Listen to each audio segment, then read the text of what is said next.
Não apaguem o espírito.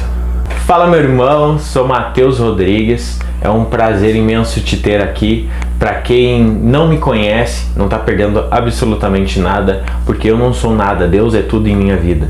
E se você me conhece, eu estou felizão demais em te ter aqui. Compartilha esse vídeo com teus amigos, se inscreve, deixa um joinha. Também, se não gostar, pode dar um dislike, não exibe mais o YouTube, né? E comente aí embaixo o que Deus tem falado para você nessa primeira semana de 2022. Em outra versão vai dizer: não atrapalhem a ação do Espírito. Em outra, não extinguais o Espírito. Mas como diz o Luciano Subirá, não existe um botão que o crente aperta lá e puff, o Espírito deixa de existir. Não tem como tu deletar o Espírito. Senão a palavra exatamente estaria escrita ali, seria essa, deletar. Mas está escrito apagar. O verdadeiro significado desse versículo é para a gente não apagar o fogo do Espírito Santo em nossas vidas. Ou seja, darmos lugar para ele agir na nossa vida. A Bíblia descreve Deus como um fogo consumidor. E se você quer provas disso, eu lhe direi. O Espírito de Deus era a sarça ardente que falou com Moisés, era a coluna de fogo, a nuvem de fogo que clareava o deserto para o povo dele à noite e guiava o povo durante o dia. Ele era as línguas de fogo que desceram sobre os discípulos que estavam buscando ser batizados no Espírito. João Batista, quando foi batizar Jesus, disse que ele batizava com água, mas Jesus batizaria com fogo e com o Espírito. Na visão de Ezequiel, o poder de Deus, a chama que queima no altar, e Deus não aceitou o fogo profano. E através da Bíblia a gente é chamado para ser sacrifício vivo para Deus, para que o fogo dele queime a gente em seu altar. Nós também somos o templo do Espírito Santo, ou seja, o altar de Deus, onde o fogo também estará. E se você ainda não acredita, Deus arrebatou Elias através de uma carruagem de fogo, cavalos de fogo. E a palavra diz que era como um redemoinho de fogo que levou Elias até o céu. Existem 3 métodos para se conter um incêndio. Mas primeiro você precisa descobrir como é que se faz fogo. E a gente tem 3 elementos para fazer fogo, que é calor, oxigênio e combustível. Sem esses 3 não é um incêndio, não há fogo. Então fica muito fácil de descobrir como apagar um fogo. É só tirar um desses 3. E a partir daí a gente tem o isolamento, o abafamento e o resfriamento. E o diabo se utiliza desses 3 métodos para acabar com o fogo na tua vida. E de forma que você não percebe, você vai se afastando dos seus irmãos na fé e você vai extinguindo o fogo do Espírito Santo dentro de você.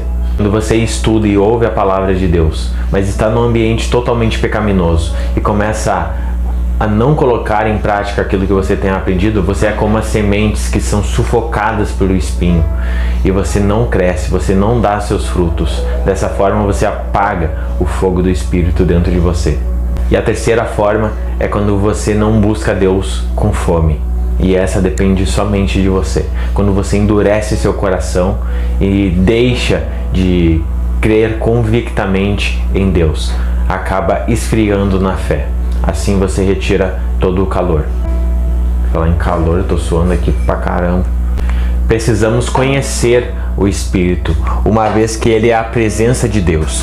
Se você não conhecê-lo, você não vai praticar obras maiores que Jesus fez, como é a promessa bíblica.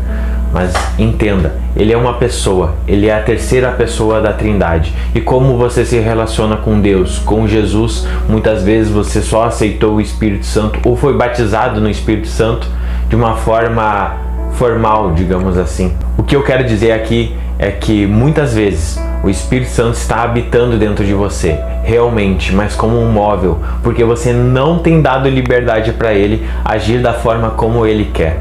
Muitas vezes ele está aprisionado dentro do seu coração e ali parado, como se fosse um móvel dentro de uma casa, onde você precisa movimentá-lo, mas na verdade ele é uma pessoa que habita dentro de uma casa e ele que quer movimentar a casa.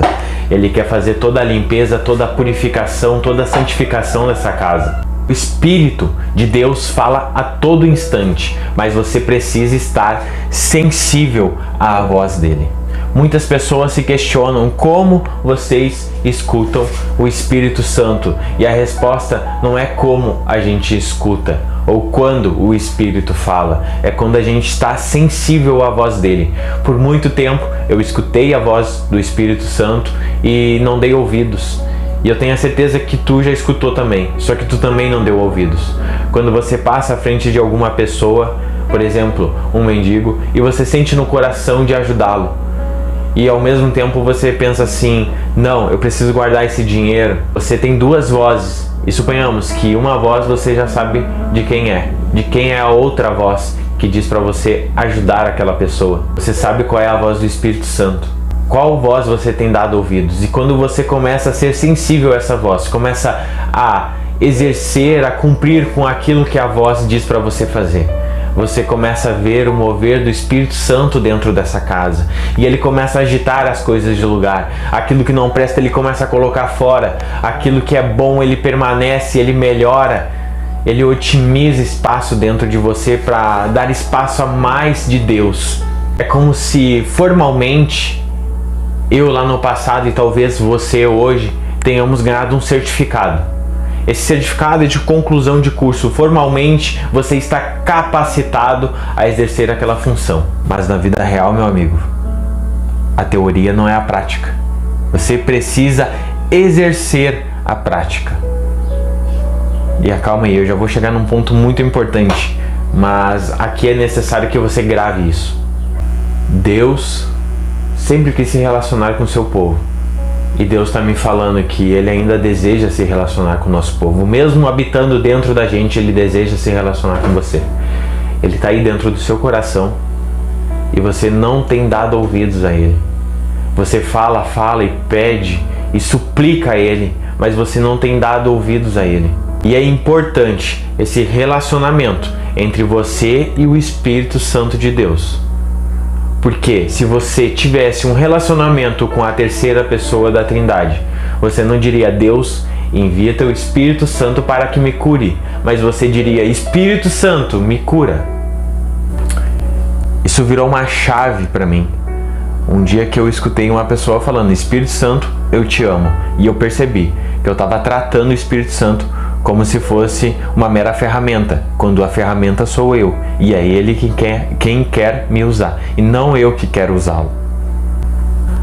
A nossa geração, ela foi escolhida por Deus. A gente está preparando o retorno de Jesus Cristo. A nossa geração foi curada de uma cegueira que já vinha há muitos anos acontecendo. E eu estou falando aqui de gerações passadas que eram cegas, que acreditavam cegamente no que falsos profetas o diziam. Muitos falsos profetas ainda existem e muitas pessoas caem nos contos deles. Porém, a nossa geração é diferente. A nossa geração foi curada de uma cegueira espiritual. A nossa geração não crê em falsos profetas, mas ao contrário, ouve a voz de Deus. E eu estou falando isso para você que ainda não ouve a voz de Deus. Se sensibilize. Não endureça seu coração. A próxima vez que você sentir que é Deus falando com você, obedeça. E assim você vai subindo degrau a degrau. Vários vídeos aqui eu tenho dito. De diversas formas, a vida espiritual se assemelha a degraus. E a gente caminhando passo a passo vai subindo. A nossa geração entende a simplicidade do sobrenatural, mas não é porque você está vendo alguém curando, aliás, sendo usado para curar como uma ferramenta pelo Espírito Santo, que você também vai sair curando, mas você precisa estar caminhando dia após dia, dando passo a passo, milagre em milagre. Talvez seu amigo dê um passo largo de começo e você não. Cada um tem a sua velocidade. O mesmo Espírito que dá um dom para um, dá um dom para outro. O mesmo Espírito tem propósitos diferentes na vida de cada um. Já vim aqui e falei: eu não quero pregar algo mirabolante, algo diferente. Nossa, o Mateus tem uma revelação reveladora, revelada por Deus. Não, não é isso. Eu quero trazer o simples. O simples já é o suficiente para o impossível. Lembra que eu falei para você guardar aquela palavra? Chegou o momento de você começar a exercer a sua profissão. Em outras palavras, o Espírito de Deus já escolheu seu ministério E ele está aí dentro, o Espírito está dentro de você como um móvel. Chegou o momento de você se entregar a Ele, dar o volante para Ele. Espírito Santo, dirige a minha vida, deixar Ele te guiar. O Espírito Santo, Ele quer caminhar ao seu lado e te mostrando para onde você deve ir. Deus te provou, você passou, você foi batizado no Espírito, você já tem esse certificado em mãos, mas você não está cumprindo com a sua profissão. Deus te chamou para fazer algo aqui na terra e você não tem dado ouvidos a Ele. Ele quer te dar a experiência do sobrenatural. Deus quer curar, Deus quer salvar, Ele quer te usar, mas você não tem deixado, você não tem dado ouvidos. E se você não está honrando o Espírito Santo no pouco, quem dirá no muito? Não é Ele que impede você de alcançar o muito. E aqui eu falo muito não financeiramente, mas o muito espiritual. E honrar é exaltar, glorificar, estimar. Estime o Espírito Santo quando Ele agir nos pequenos detalhes, nas pequenas coisas. Meu irmão, fica com Deus. Eu tô suando aqui, porque eu desligo o ventilador para não fazer barulho na gravação, porque eu tô aprendendo com meus erros. Assim como você, eu espero que você aprenda com seus erros espiritualmente e comece a evoluir, a crescer, porque o retorno de Cristo está próximo. Eu sei que a nossa geração foi a escolhida para isso. Nós estamos preparando o caminho para Ele. Não apague o Espírito dentro do seu coração. Ao contrário, coloque mais lenha nessa fogueira. Coloque mais combustível, coloque mais oxigênio, coloque mais calor e queime. Vou pedir, deixa eu ficar neste lugar todos os dias da minha vida.